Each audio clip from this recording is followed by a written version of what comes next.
আসসালামু আলাইকুম। আজকে আমরা একটা সেটিংস দেখব দাহোয়ার এক্সবিআর ডিবিআরের, যেটা হার্ড ডিস্ক যখন ফল্ট করে বা হার্ড ডিস্ক যখন নো এইচডিডি শো করে যে অ্যালার্মটা বাজে, এই অ্যালার্মটা কীভাবে খুব সহজে আমরা বন্ধ করতে পারবো, এই সেটিংটা আমরা আজকে দেখব কীভাবে করা যায়। প্রথমে আমরা অ্যাড বাটনে ক্লিক করব, মেন মেনুতে চলে যাব। মেন মেনুতে চলে যাওয়ার পরে আমরা সরাসরি এই যে স্ক্রিনে দেওয়া আছে অ্যালার্ম সেন্টারে চলে আসব।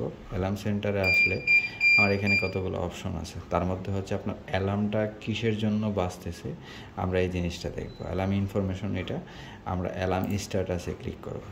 কেন বাজতেছে এটা এক আমার অফলাইন আছে ডিভাইস, আর দ্বিতীয়ত আমার নো এইচডিডি, নো ডিস্ক। তো মূলত অ্যালার্মটা বাজতেছে নো ডিস্কের কারণে। তো আমরা সরাসরি অ্যালার্মটাকে কীভাবে বন্ধ করব। অনেক সময় দেখা যাচ্ছে আমার হার্ড ডিস্ক যখন ফল্ট করে, ইউরোর হার্ড ডিস্ক দিয়ে হার্ড ডিস্ক শো করে, তখন এই অ্যালার্মটা বাজে। তো সেক্ষেত্রে আপনার ডিভাইসটা যদি অ্যালার্মটার কারণে একেবারে বন্ধ করে দিই, তাহলে কিন্তু কিছুই দেখা যাচ্ছে না। আর যদি আমরা এই অ্যালার্মটা বন্ধ করে লাইটটা চালু রাখি, তাও কিন্তু আপনার ফ্যাক্টরি বা অফিস সব জিনিসগুলো, স্ক্রিনগুলা, সব কিছু কার্যক্রমগুলো চালু থাকে, কিন্তু আমরা রেকর্ডিংটা তখন হয় না হার্ড ডিস্কটা না থাকার কারণে।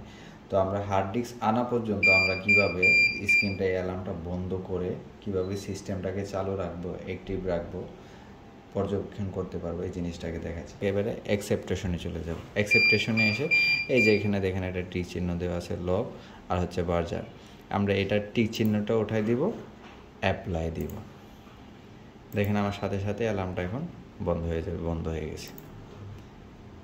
একদম খুব ইজিলি শর্টকাটের মধ্যে সরাসরি আপনারা এই অ্যালার্মটা বন্ধ করে দিতে পারেন।